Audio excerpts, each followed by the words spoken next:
At MedStory, we take privacy seriously and follow all healthcare privacy laws. Some details may be changed to protect confidentiality. The views expressed are solely those of the individual speaking and do not represent the views of their employer.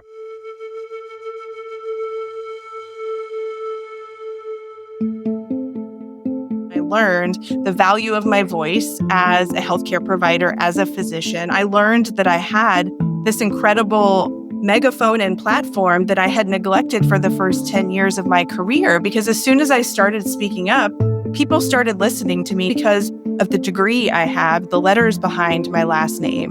And once that dawned on me, I was like, I've been wasting all this time. I have this power as a pediatrician and a concerned citizen to use my voice, use my platform to accelerate change. Welcome back to the MedStory podcast, a show where we share the stories of the greatest minds in science and medicine. I'm Spencer Locke, and on the show today, how Dr. Annie Andrews used her experience as a pediatrician and a concerned mother to move upstream from the healthcare system into the political arena. This is going to be a good one.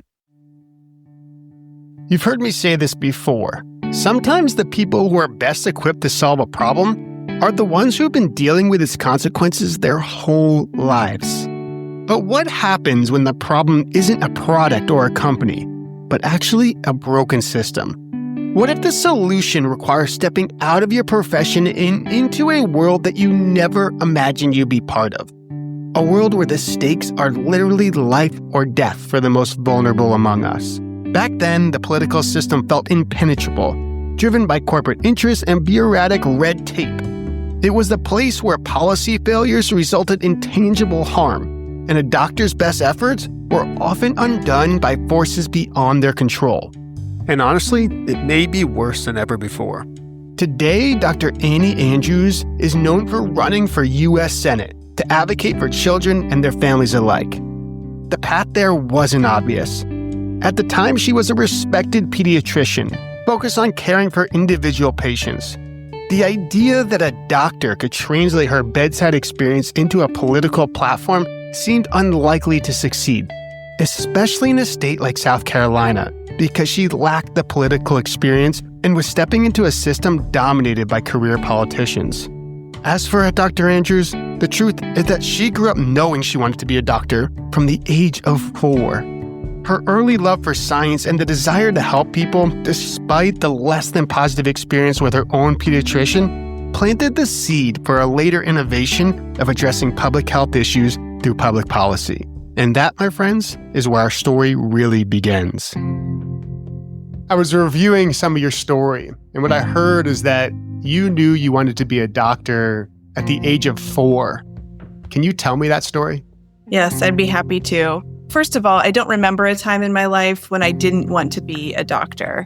And I know that at least at the age of 4, I had that dream because one day in preschool, my teacher was asking me questions. I told her that when I grow up, I want to be a doctor and a mommy with 3 children. And then I went on to say that my favorite food is spaghetti.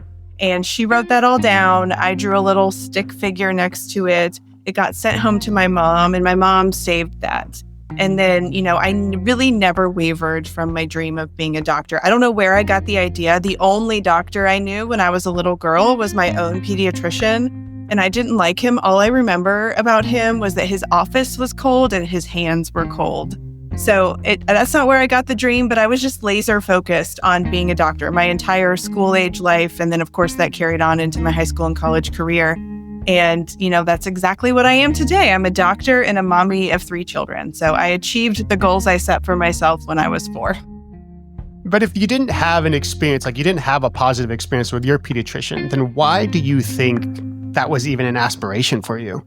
I think it's because I always loved science, even the science you learn when you're watching Sesame Street. I was drawn to that subject as early as, preschool, kindergarten, early elementary school.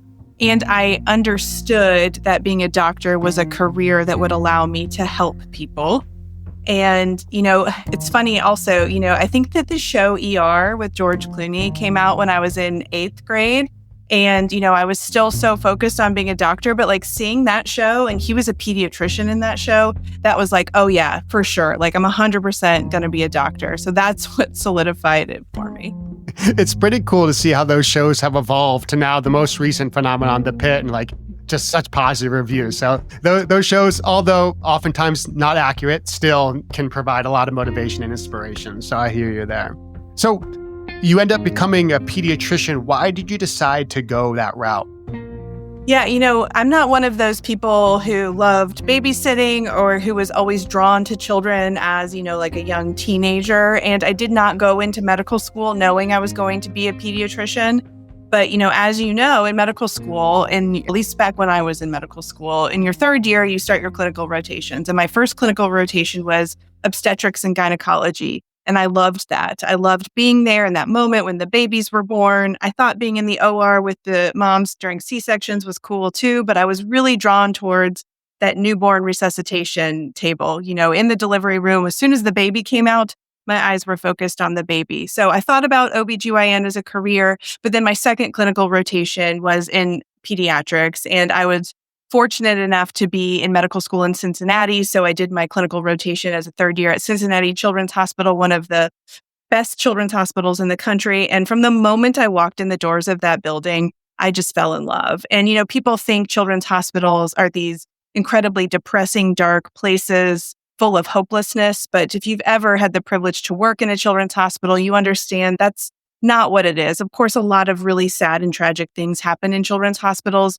But children's hospitals are full of bright colors and people who wake up every day going to work to take care of sick and injured children, and full of children who, despite whatever challenges they're facing with their health, wake up every day, determined to work as hard as they can to get better. And the parents and other family members that surround them during these moments of despair. It's just an incredibly caring and hope-filled place to work. And so from that first day of my third year rotation, I had a feeling pediatrics was going to be for me. And then when I sat down with my attending at the end of the rotation, he said to me, "So you're going to be a pediatrician, right, Annie?" And I was like, "Oh, I guess so. Yeah. I mean, you think so? I love it here." And really the rest is history. And actually that mentor of mine, I still stay in close touch with today. And it's been a wonderful relationship. But yeah, I was drawn to it immediately when I got to the children's hospital. Was there a moment during that rotation that you can kind of pinpoint, or maybe it was a culmination of moments where you're like, wow, this is really cool. This is what I want to do with my life? I think it was a culmination of moments, not one specific patient encounter, but it was, the idea that you can wake up one day, go to work, and take care of a variety of patients anywhere from hours old to 21 years old. Anywhere from perfectly healthy who happen to have an acute infection like pneumonia to a patient who's been battling complex chronic diseases their entire life, who has a G-tube and a trach and all of the complexities that go with that. So I just loved the variety. I also loved working in a hospital setting because you see sort of immediate results from the clinical decisions you make, right? Like you decide to start a new antibiotic in the morning, and by that evening or the next morning, you have a sense of whether it's working.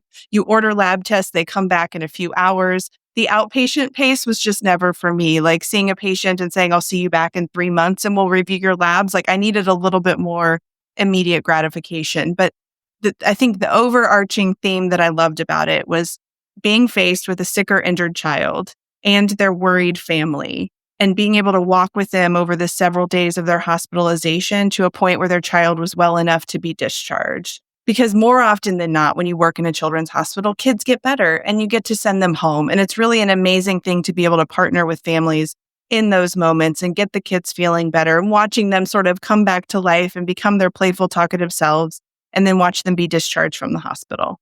I can imagine that it is incredibly powerful to be part of that experience, especially for a child who is the most vulnerable being within our species. That sounds awesome, but there's also another side to medicine that is really challenging. So you go out and you get into the field and you're working as a pediatrician. And was it all rainbows and unicorns, or did some kind of reality start to set in? I love how you phrased that. If it was all rainbows and unicorns, I would not be a candidate for the US Senate right now. It is not at all rainbows and unicorns. Dealing with families and sick children is a wonderful privilege that brings me so much joy day to day. Getting to be a scientist and a clinical decision maker and a teacher with medical students and residents, that's all amazing. And working in an environment where, like I said, everyone comes to work every day with a shared goal of treating sick and injured children. But on the other side of that is all the complexities, the nice way to say it, of our healthcare system. And the fact that as clinical providers, we're working in a system that really doesn't center patients. It doesn't center providers. It centers, other motivations from pharmaceutical companies and insurance companies and all of this bureaucratic red tape that stands in the way of providing the care that we want to provide. So the healthcare system itself is an incredibly challenging system to work in that really has worn me down over the past 2 decades. And the other side of it, of course, is in a children's hospital, just like people who work in a public school, you see the effects, the tangible impacts of broken policies every day in hospital rooms. Whether it's kids who are suffering from food insecurity, kids whose parents don't know if they can afford their prescription drugs, kids who can't access mental health resources despite the fact that they're having active suicidal ideation, kids whose parents are struggling just to make ends meet and can't even stay in the hospital room with their kids overnight because they're working a third shift job, or of course the kids with bullet holes in them. To me, all of those are policy failures. And it becomes very difficult to look away when you see that every day for 15 to 20 years. And that's ultimately where I decided to move upstream into the advocacy space, the policy space, and then ultimately, of course, politics. Is there any moments while you were experiencing this as a doctor that stick out in your mind that led to this level of frustration? Yes, and I often think about the patients I've cared for who have been shot, because to me, that's the most dramatic, profound example of a policy failure. And, I think of 2 stories. I have a lot of stories I carry with me, as does every pediatrician, but two specific stories. One was a teenager who, by the time I cared for him, it was his second time being shot. And unfortunately, the second time he was shot in the spine. He had been in the ICU for a couple weeks by the time he got to me on the general inpatient ward. And it was really questionable whether this young man was ever going to walk again. But our job in the hospital was to get him well enough to transfer to an inpatient rehab center where he could work on potentially regaining the skills to walk again. But it wasn't looking good. And I think the second day I was rounding in his room, he opened his eyes and he said, "Hey, doc, am I ever going to walk again?" And in that moment, I was like, do I tell him the reality of the situation? I don't want to steal all his hope, because he's going to need to feel a sense of hope if he's ever going to succeed at the grueling world of inpatient rehab. And then the fact that he had been shot before. And we understand, gun violence is a public health crisis, and we understand the root causes of gun violence. And we have cost-effective, clinically proven solutions to prevent re-injury for patients who have been shot before, like hospital and community-based violence intervention programs. So I knew, as someone who researched in this space, that if this child had the privilege of experiencing an intervention like a hospital-based violence intervention program the first time he was shot, more likely than not, he never would have been shot a second time, this time in his spine. And so there were so many ways in which we had failed that young man. And I think about him every week, probably. And the second one is a young boy who found an unsecured firearm in his home, picked it up as curious children do, and unintentionally pulled the trigger with the barrel aimed at his face and shot himself in the head. And by the time I met him, he had also spent several weeks in the ICU. He had multiple neurosurgical procedures, part of his skull removed. I walked into his hospital room the first morning I met him, and I saw a little boy who had a helmet on to protect, his exposed brain where his skull had been removed. He was strapped into a chair because he didn't have the truncal strength to sit upright. He was working with physical therapists and occupational therapists to work on how to feed himself again, how to walk again, how to talk again. And he was so adorable. He's high-fiving everybody on the team. And it was just, again, what a systems failure, what a policy failure that this boy was ever in the room with an unsecured firearm, and what a road he has ahead of him. So, those are 2 examples. But again, we see the smaller policy failures with the hungry kids, the kids who don't have internet in the homes, the kids who are suicidal and can't find a therapist, and then, the kids whose families can't even afford to pay to get out of the parking garage at the hospital because they're working multiple jobs and they just can't make ends meet in this economy. First off, thank you. Those are incredibly powerful stories. And there's a reason why we have this podcast is because we need to start pulling those stories out that only the doctors and the nurses see and let the world know of the reality of this situation. Now, in life, we're always wondering, how can we offer value to the world? And if we feel like we give value, then that gives us a life worth living.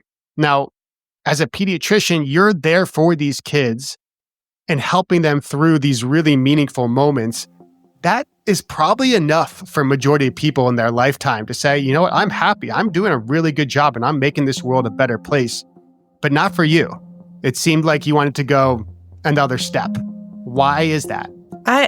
If you had told me 15 years ago, early on in my career, that this is the path I would be taking, I legitimately would not have believed you. This is not who I was 15 years ago. This is not an aspiration I ever had. I really did enjoy those first 10 years of my career of caring for individual patients. And it was just the culmination of day after day. And in parallel with becoming a mother. I'm a mother to 3 incredible school-age children, one of whom was born 6 days before the 2016 presidential election, one of whom was in kindergarten the year of the Marjorie Stoneman Douglas, Parkland, Florida shooting. And it was becoming a mother, seeing the world as with my mama bear instinct, wanting to do everything I could to protect my kids, to fight for the world that they deserve, that I just had this sort of awakening and evolution of my own character, my own determination, this passion that just developed inside of me to want to do more. And then I very quickly understood, as I started to pay attention to the lawmaking process in South Carolina, in Washington, D.C., I understood that the folks in these rooms weren't more qualified than me to be in these rooms. They weren't smarter than me. They didn't have some certain expertise that made them better lawmakers than I would be. And it became really clear that we need voices like mine in these rooms where decisions are being made. And so I just, I don't know where I found the audacity to, initially run for Congress back in 2022 and now run for Senate. I would not have predicted this path for myself, but I am so internally driven to do this. And I think it's just the culmination of the day-to-day experiences of working in a children's hospital and watching families struggle to overcome these systemic barriers that are a result of policy failures because not enough of our politicians care. So take me through this evolution for you. So you go from doctor to public health advocate to eventually starting to run for office. Tell me that transition first from doctor to public health advocate. I think it's important to tell this story, just like you were saying, it's important to tell our patient stories because I want my path to feel accessible for people who might be listening and might be wanting to find a way to get more involved. Now, we don't all have to go from bedside provider to Senate candidate, but I think it's important to share my journey. So thank you for asking that question. And it really started, again, being a mother, being in that mindset and just looking at everything differently. And then, as I said, my youngest was born 6 days before the 2016 presidential election. And, I was a sleepless, emotional, hormone-riddled mom of a newborn that night, expecting a different result. And as I saw the reality of what was happening and who this country had chosen to be the next president, and I looked at the face of my newborn, beautiful baby girl, I just knew I was going to have to do more because this is not the world I intended to bring her into.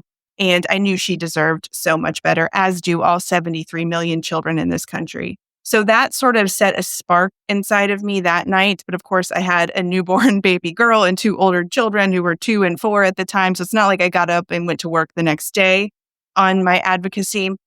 It was the 2018 shooting in Parkland, Florida. And after that shooting, I decided to join my local chapter of Moms Demand Action. And Moms Demand Action is our nation's largest grassroots gun violence prevention organization. And for me, it was a really incredible on-ramp into advocacy because I walked into one local meeting really just trying to feel better about my contribution to society. I remember thinking, I could probably go to one of these meetings a month and that'll make me feel like I'm doing something. But of course, everything has snowballed since then. But from that organization, I learned the value of my voice as a healthcare provider, as a physician. I learned that I had this incredible megaphone and platform that I had neglected for the first 10 years of my career, because as soon as I started speaking up, people started listening to me, not because I carried some level of expertise about the problem of gun violence specifically, because at the time, I knew what the average person knew about the problem. Of course, I know much more about it now, but people listened to me just because of the degree I have, the letters behind my last name. And once that dawned on me, I was like, I've been wasting all this time. I have this power as a pediatrician and a concerned citizen to use my voice, use my platform to accelerate change. It's not like there wasn't anyone working in my community on these issues at the time, but they needed a voice like mine to help accelerate the work that they were already doing. And so it like really energized me, and it really helped me see why my voice and voices like mine need to engage in advocacy on all sorts of issues. And it really I learned all the skills I needed from Moms Demand Action. And that gave me the bravery, the courage, the strength, the wherewithal to consider running for office. I'm trying to understand what is the battery that makes you up, because I can feel all this energy. And once again, someone's a mom, they become a doctor, they become a public health advocate. For majority of people on earth, that's enough. But you wanted to go then from there to start running for office. I mean, you tell me about that experience when you first decided to run. So I remember texting a state senator who had become a friend of mine simply because I had been showing up at the state house when they were discussing, abortion bans or gun bills or anything else related to my practice as a pediatrician. So we had developed a friendship because I would help inform his testimony. He would let me know what was going on in the state house. And I remember texting him saying, who's going to run as a Democrat in SCO1 this year? Someone's got to run against my former opponent, Nancy Mace. And he very quickly said, you live in that district, Annie, why don't you do it? And that was the first time that someone who I really respected in politics, because I had Moms Demand Action friends say, Annie, run for office, but I never took it seriously until my friend Marlon Kimpson suggested it. And I remember I was sitting in my little office at the hospital and I showed the text to one of my partners and I was like, oh my God, can you imagine? And then literally less than a month later, I was filing to run for office. I mean, it was a very quick evolution because and this is sort of my personality though too, once I get the idea that I want to do something, there's no stopping me. It's full steam ahead. It was not a pro-con list. What is this going to look like? How is it going to affect my finances and my ability to practice? It was this is something I can do to fight for the world that I believe we need to build. And this is something I'm going to do. And of course, I had all my girlfriends, a lot of my pediatrician friends really rally around me and encourage me to do it. But I really kind of dove headfirst without too much deliberation. It's amazing how one conversation can just open up the floodgates to be like, okay, game on, let's go. So tell me about that first one. You say, okay, let's go for it. Let's try. What did you do next? I had a series of meetings. I knew a couple people involved in local Democratic politics. I started with coffee with one guy and he said, okay, now you need to go talk to this guy. And then every meeting I had, I was feeling more encouraged to do it. It felt like sort of the stars were aligning and this was what I was going to do. And then I kept waiting, morning after morning, I kept waiting to wake up and be like, oh my God, I can't believe I was thinking about doing that. That was crazy. Of course, I'm not going to run for Congress. But every morning I woke up feeling more driven and more motivated to do it. And I think that's a misconception. People think you need to be the DNC needs to knock on your door. You need to be recruited by your state party or county party to run. But no, we need good people who are not at all plugged into the party to step up and run.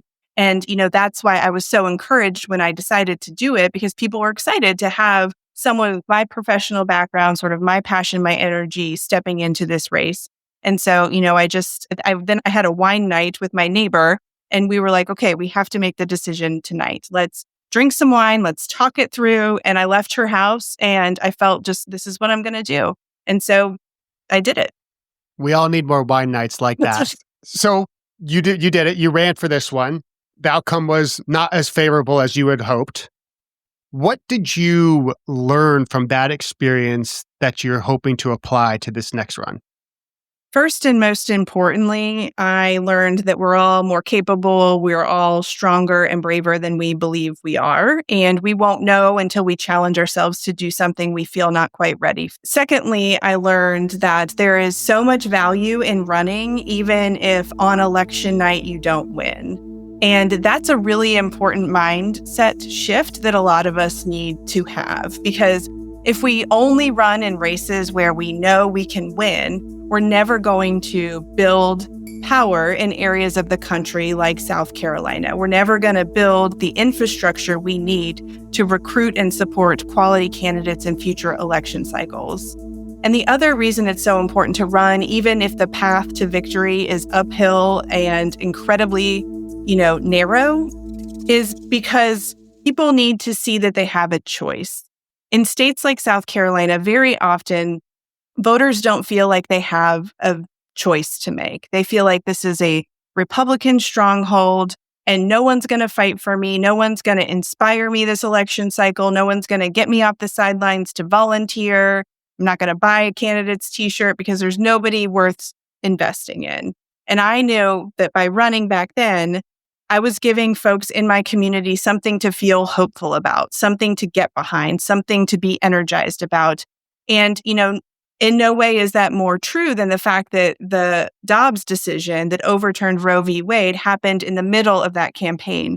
So not a more important time than to be on the ballot as a mom and a physician than during that moment. And I was able to give voice and to give hope to all the women in South Carolina who were feeling so downtrodden and depressed and overwhelmed with despair about the future of this state. And in that moment, as a physician, as a woman, as a mom on the ballot, I was able to give them a voice and an opportunity to channel their frustration. So I think really importantly, I learned that running is valuable, even if you don't win on election night, and even if the odds look really tough the day you file to run. I think this is an amazing reminder of we're always setting our mind on the outcome rather than the process and the journey of getting there. I've talked to several authors and they said the process of me going through and actually writing the book was the most transformative experience of my life, right? I can imagine running and campaigning is very similar. So take me to that night. What were you feeling when you did find out the results? It was such a roller coaster of emotions that evening, so much adrenaline. I had my kids, my parents, my brothers and their spouses, and everyone was in town being so supportive.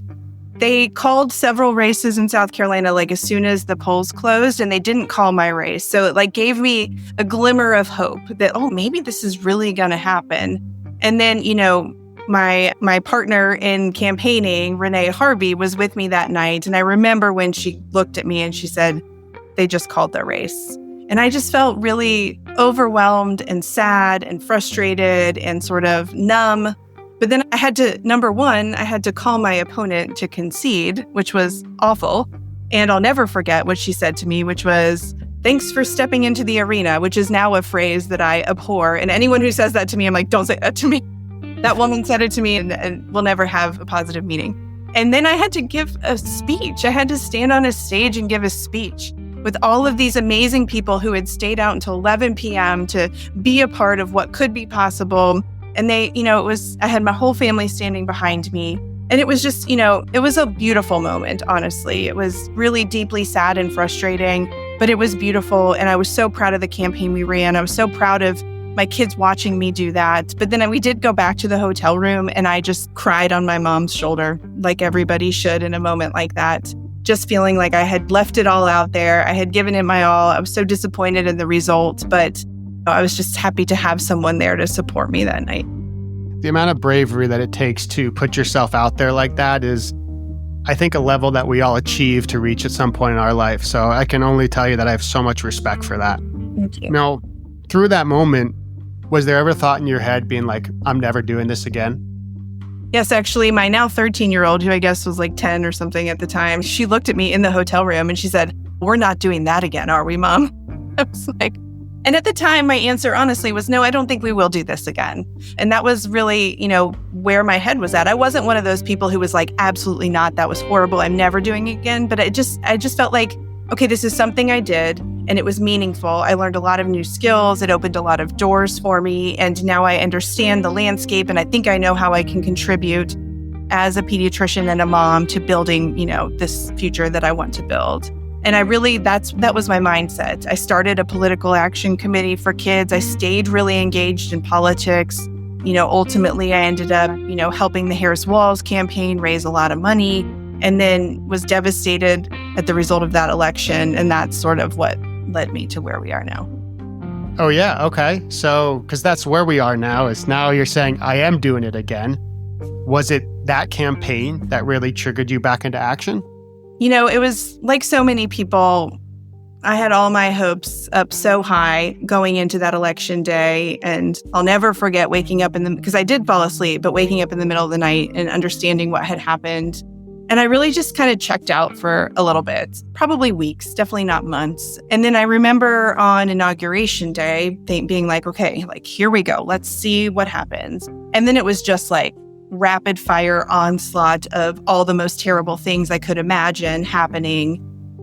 I think the straw that broke the camel's back for me was RFK Jr. being appointed or nominated to lead the Department of Health and Human Services. And that is just a pediatrician's absolute nightmare. And when that happened and I realized, they're really going to do all the things they said they were going to do, and it's probably going to be worse than we thought, I sort of reevaluated the situation. And I understood as a South Carolinian that we have this big statewide nationalized election on our hands in 2026 with Lindsey Graham, who is a 22-year incumbent U.S. Senator who is now on the ballot in 2026 in a midterm election cycle, which is always tougher for, incumbents to win. This is a real opportunity. I talked to some of those political folks that were in my circle at the time, and everyone kind of said, this is something you should do. This is your next move. And then I talked to my kids, and when I talked to my daughters, I told them I was thinking about doing it. And I was worried that they were going to say, oh God, no, Mom, not that again. And they didn't say that. And the message to me from their reaction was I didn't traumatize them by doing it the first time. And they were kind of, okay, Mom, I understand. And my 8-year-old didn't say a lot, and she's hilarious and so spunky. And I said, Evelyn, do you have anything else to say? And she said, good luck. And just good luck, Mom. And so, I told my son separately, and he said, wow, Mom, most families don't do this once. We're going to do it twice. But, they see what I'm doing. They know I'm fighting for them. And so then I just sort of, again, kind of dove in head first, running for U.S. Senate, not something I ever planned to do. For them, they may not realize it now, but for them to have a role model like you in their life that is showing that you can be powerful way beyond the levels of which you had thought, is going to, no matter what parenting style you use, is going to be incredibly beneficial for them. It's so cool for them to experience this and to share this experience with them. I can imagine that's amazing. You going in as a female candidate, I do want to go back to that election there, because one of the things that I was surprised by is thinking, okay, you have this male candidate who has a history of, not a great history of dealing with women. And then you have this really strong, powerful woman candidate, well-spoken, coming in, much more history and experience. Why do you think it went wrong in a direction that you weren't hoping for? That is the question. I went to one of her rallies in Savannah, Georgia, and I felt the energy in that room and the people around the arena who were there and couldn't even get in. And I felt like she was offering a solution to the problems that so many Americans were facing. But, I'm not a political scientist. I've never taken a political science class. I won't pretend to understand the ins and outs of, the demographics and the way that they are voting. But I think what I take from it is, number one, a full arena does not mean you're polling well. It doesn't translate to votes on election day. And number two, it's really hard when your opponent is not tied to any set of moral compass, internal values, North Star, where really the truth doesn't matter anymore. They're willing to play as dirty as possible because all they care about is winning. And it's really hard. I believe that we are often the underdogs because we do ascribe to a set of moral values. And I'm so driven by my North Star, which is what's best for America's children. And I'm not willing to just lie to get ahead. And so it's hard for us to deliver victories when we're really kind of playing by two different sets of rules. And I think we underestimated the power of, the propaganda that so many people consume when they think they're consuming fact-based news. I think we underestimated the negative psychological impact of living our lives online. And, so many people who feel lonely and are looking to feel like they're part of a club. And, the Trump world offered membership into that club. And so I think there's a lot of lessons that Democrats need to take from that. Most importantly and simply is this isn't 2002 anymore. Like the old playbook doesn't work. We have to try new things. We have to, push ourselves outside of our comfort zones. We have to use new platforms, including social media platforms. We just have to throw everything we thought we knew about how to win elections outside the window and try new things. And I think we're seeing that from candidates who have sprung up across this election cycle already. I think we're seeing it from some elected officials. I am a big fan of what Gavin Newsom is doing. It is not something I'm sure that he thought he would do 10 years ago. But, we've got to fight fire with fire, and we have to take ourselves less seriously. We have to throw the playbook out the window and just start winning elections so we can start helping the American people. I love this so much. So the question now comes is, how do we get people to care and take action? Because when you're speaking, when you're campaigning, there's people that are going to be on the two extremes. Their mind is already made up. And there's the ones in the middle where they're still up in the air. What do you want to say to those people? That I'm fighting for you. I'm fighting for South Carolina's kids, America's kids, and their families. And I'm fighting to make their day-to-day life just a little bit easier, because that's what government should be doing. You're right. I'm not talking to the extreme right. I don't need to talk to the extreme left. I need to talk to people in the center who have lost faith in our federal government for a lot of really good reasons.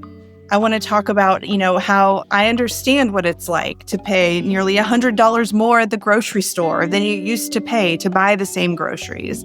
I understand what families are going through because I see it every day at the hospital when you don't know if you can pay for your prescription drugs and your groceries. And, when you can't find affordable childcare, so you can't get back into the workforce. And, college graduates who are saddled with debt and don't have good job prospects and don't ever have any hope of breaking into the housing market. Like, of course, people have lost faith in our federal government's ability to deliver solutions because things are going not so great. And, for the first time, it's like my kids might not have the same prosperity and opportunities that I had, which was not the same for previous generations. And so, we need to talk when we're talking to voters, and this is what I'm doing, that I understand these problems. I want to hear from them about what it's like for them in their individual communities, but I understand, and I know that government can do better. And, it frustrates me as a scientist and a former researcher that we know the answers. We know the policy solutions. Like, there are very clear ways to increase the accessibility and affordability of childcare. Like, those policy papers have been written. We need to communicate them clearly to the average voter in a way that they can understand, digest, and remember when they go to the voting booth. But we also need to understand that we're never going to get to turn that childcare policy paper into legislation if we don't win elections. And so we've got to, back to what I was saying before, we've got to start campaigning differently. But what I would say to the middle 20% is I am here for you. I'm not here for the special interests, the corporations, the billionaire donors. I'm not going to Washington, D.C. to keep my Democratic Party leaders happy or to worry about offending someone, because I don't see this as a career for me. I see this as a path to solve the problems that I saw every day for 20 years in the Children's Hospital. I will term limit myself. I will go up there to solve problems, work with anyone who will work with me, and I will show back up in the community to listen and to talk about what I'm doing when I'm in D.C. I can only just say thank you, because oftentimes in this podcast, I do not bring up politics and what my views are one way or the other. But I will say that the things that you are telling me right now resonate with me 100%. I think, and I am not alone in that, I think that we are craving someone that's going to be more transparent and maybe put the public's interest first before themselves. And I think that there's no better opportunity than right now, because there's more energy and focus on politics probably than ever before in the past. And to have someone like you with your background to come into play and put your say, you know what, I'm here to find solutions. I have so much respect for that. So thank you so much. If someone wants to follow you in your campaign and see the things that you stand for and watch this journey for you, where can they go? The official answer is my website, drannieandrews.com. But as you know, a lot more happens on social media than on a static website. So the best way to follow along and really get to know me and how I'm campaigning and what I'm campaigning for is on social media. Instagram, I consider now my social media home. I'm at Annie Andrews MD on Instagram. Wow, I just forgot my own handle. Is that even right? I don't know. Dr. Andrews, oh my God. Annie Andrews MD on Instagram. It's the same on X, formerly Twitter. I'm on TikTok. I'm on Blue Sky. I'm on Facebook. I'm everywhere. You can find me if you Google me. But, one of the greatest compliments I've heard on the campaign trail is when people meet me, they walk up and they say, you're exactly like you are on social media. I can see that your social media is 100% authentically you, and you come across the same way in one-on-one conversations and when you're speaking to a big crowd. And I think that's because of my work bedside, individual families to individual families, that, doctors can't afford to not answer questions or to speak in platitudes. Doctors are direct, they are informative, they are clear communicators. And I take that same approach to the campaign trail. And so, yes, please follow me, go to the website, sign up to volunteer, donate if you can, follow me on social media, be a part of this movement, because again, win or lose on election night, winning is the goal and winning is achievable. But I know there are other healthcare professionals out there watching what I'm doing, feeling a little bit braver about maybe them running for office someday. So be a part of that. That is such an important thing we're doing here, getting healthcare professionals involved in the political process. And that's the only way we're ever going to recover from the damage that's being done by the Trump administration with RFK Jr. at the helm of HHS and these devastating cuts to our Medicaid program. Dr. Annie Andrews, you are a light in this world. All I can say is thank you. Thank you so much for coming on. Thank you for having me. I've really enjoyed this conversation.